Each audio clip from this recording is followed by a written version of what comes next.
Pour bien débuter la méditation, j'aimerais vous partager une phrase. La méditation n'est pas un refuge, mais une réunion. La méditation n'est pas un refuge, mais une réunion, dans le sens étymologique du terme refuge, qui veut dire fuir, se détourner, aller vite, oublier. Et je trouve que c'est peut-être un des plus gros pièges de la méditation, qui est de le voir comme un moment séparé de la vie, comme quelque chose où on oublie ses soucis, on oublie le quotidien, on oublie tout, on se réfugie dans cette petite bulle de méditation qui est bien, qui est géniale et qui fait du bien, et tant mieux si elle fait du bien. Mais le souci avec cette manière d'entrevoir la méditation, c'est que vous allez d'office en fait entraver énormément vos progrès. C'est peut-être bizarre de parler de progression en méditation, mais disons, voilà, vous allez entraver les bienfaits qui peuvent émerger de la méditation. La réunion, ça peut être vu de plein de manières différentes.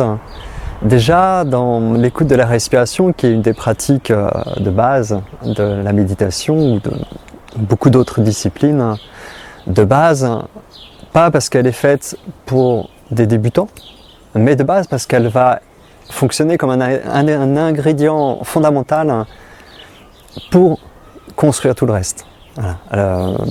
Par exemple, le sutra de la pleine respiration, pleine conscience de la respiration dans la culture bouddhiste, dans la tradition bouddhiste, est dit comme amenant à bon terme tous les autres sutras. Voilà. Donc comme quoi c'est quand même plutôt important.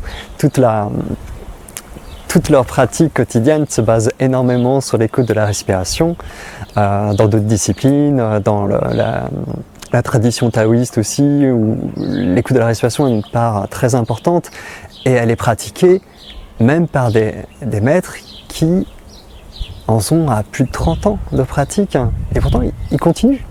Donc c'est qu'il doit y avoir quelque chose derrière ce principe. La méditation, en sanskrit, ça veut littéralement dire entrer dans le tout. Voilà. Donc il y a beaucoup de choses qui pourraient se dire sur cette simple phrase. On a aussi une étymologie de médi qui rejoint le milieu, le midi. Donc méditation peut être vue comme l'action, voilà, d'atteindre ce centre en quelque sorte. Et je tiens à rappeler qu'un centre, à quoi ça sert si ce n'est à entraîner un mouvement, tel un pivot qui entraîne un mouvement. Donc la méditation mène à l'action. On a un verbe aussi en breton, je le prononce peut-être pas correctement, c'est médine, et qui veut dire moissonner. Voilà, je le trouve intéressant aussi celui-ci. Donc pour vous expliquer cette pratique d'écoute de la respiration, on peut pratiquer l'écoute de la respiration de différentes manières. Là, ça va consister en fait à, sur l'inspire, simplement suivre le trajet respiratoire, et l'expire, faire le retour aussi. Donc ce qui veut dire que vous mettez votre présence, votre pensée, votre conscience, votre esprit, peu importe le mot que vous utilisez, vous le mettez en symbiose avec ce souffle pour qu'il soit transporté vers le corps, en contact avec lui à l'intérieur. Voilà. Donc c'est une réunion parce que vous allez petit à petit, à mesure de pratiquer cette écoute de la respiration, vous allez aider à unir ces trois aspects de notre être, qui est donc ce grand sachet de la conscience, de l'esprit, on va dire. Il y a des choses différentes, mais voilà, je ne rentre pas dans des détails là-dessus. Voilà, pour rester simple aussi, ce qui est important de dire. Donc voilà, ce petit sachet de la conscience va être transporté par la respiration, donc le souffle respiratoire, par les autres souffles aussi après, petit à petit. Et tout ça va amener au corps. Voilà, donc on a les 3 couches, le corps, les souffles et la conscience qui vont petit à petit se marier, s'infuser les 3 ensemble. Dans cette écoute, il y a un piège encore. J'aime bien tous les petits pièges, j'aime bien les nommer comme ça parce que tout simplement parce que je m'appelle Maximilien et il y a la chanson Il est libre Max en France qui dit qu'il tombe pas dans les pièges, ce qui est faux, mais disons que j'essaie d'en sortir assez vite. Et voilà, tous les petits pièges des pratiques tiennent à chaque fois, je trouve, à des micro-ajustements. C'est des petits ajustements qui font que d'un coup, tout d'un coup, on va avoir beaucoup plus de bienfaits dans ce qu'on faisait. Des fois, ça peut être juste notre conception de notre corps. Est-ce qu'on s'étire ou est-ce qu'on cherche à se déployer, à ouvrir par exemple. Il y a beaucoup de choses comme ça. Là, dans l'écoute de la respiration, une chose à faire dans cette écoute, une écoute, vous n'êtes pas en train de faire une respiration, c'est pas un exercice respiratoire. Donc il y a vraiment à essayer petit à petit, ça fait partie du processus de cette écoute, à moins faire la respiration. Voilà. Donc peut-être qu'en essayant de ne pas faire la respiration, vous n'allez pas forcément comprendre. C'est pas grave, mettez cette intention d'essayer de la respiration à ce qu'elle se fasse toute seule. Peut-être que vous allez croire qu'elle se fait déjà toute seule, mais sans pratique régulière, il y a forcément du contrôle dans la manière de faire la respiration. Peu importe, déclenchez le processus d'écoute et les choses vont se délier petit à petit. Elles vont se délier corporellement, dans le sens où petit à petit, votre écoute de la respiration, votre présence qui est infusée, va venir pousser en quelque sorte tous les tissus, tous les fascias et les détendre petit à petit jusqu'à venir sur le bas de l'abdomen. Et ce processus, il est très long, il est très très long. Et on peut être émerveillé en fait à chaque étape, à quel point je deviens de plus en plus détendu de base. Ça c'est important.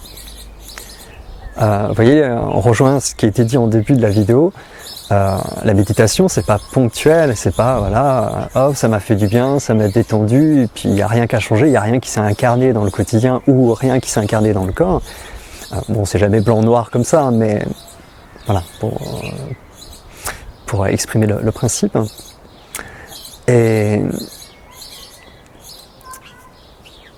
je sais plus ce que je disais, donc je vais reprendre tout ça pour dire que voilà, ça va venir petit à petit délier à l'intérieur du corps. À mesure où le contrôle s'estompe, ça sera de plus en plus efficace et de plus en plus profond également. Voilà. Et pour ça, voilà, un petit ajustement qui peut être fait, c'est vous êtes en train de méditer, vous n'êtes pas en train de mimer le Bouddha. On n'est pas là avec une respiration super lente, super sereine, etc.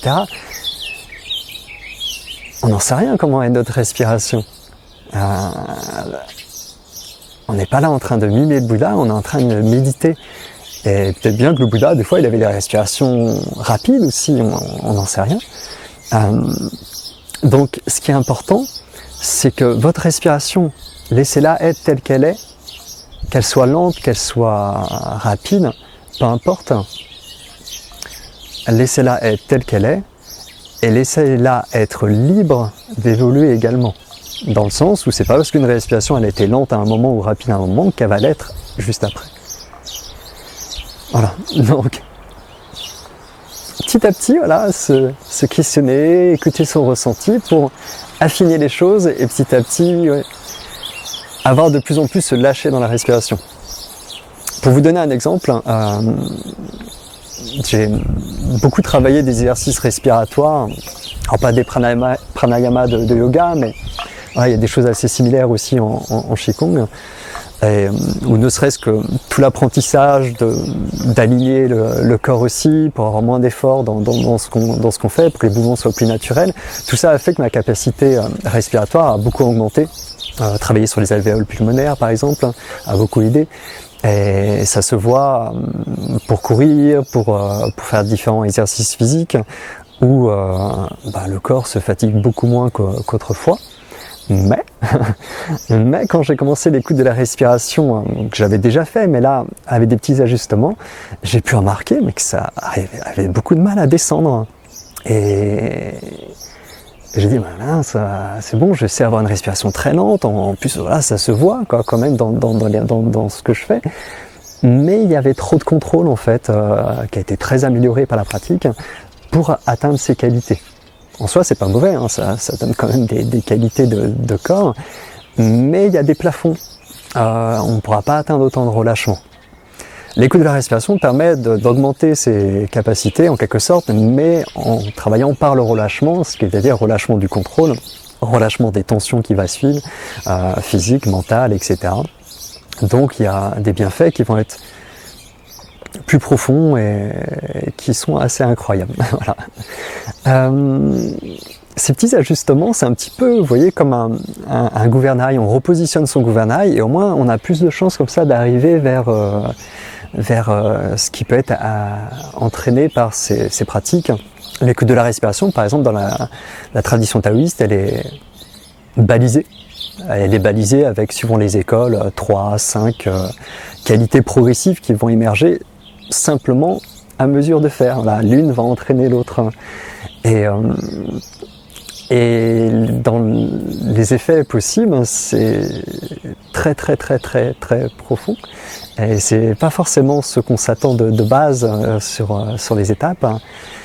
Et toujours cette simplicité en fait d'écoute qui engendre tout le reste. Voilà. Donc infuser son esprit par ce transport des souffles qui va prendre cette information de l'esprit pour le transporter en contact avec le corps et allier les trois pour créer cette unité, une harmonie.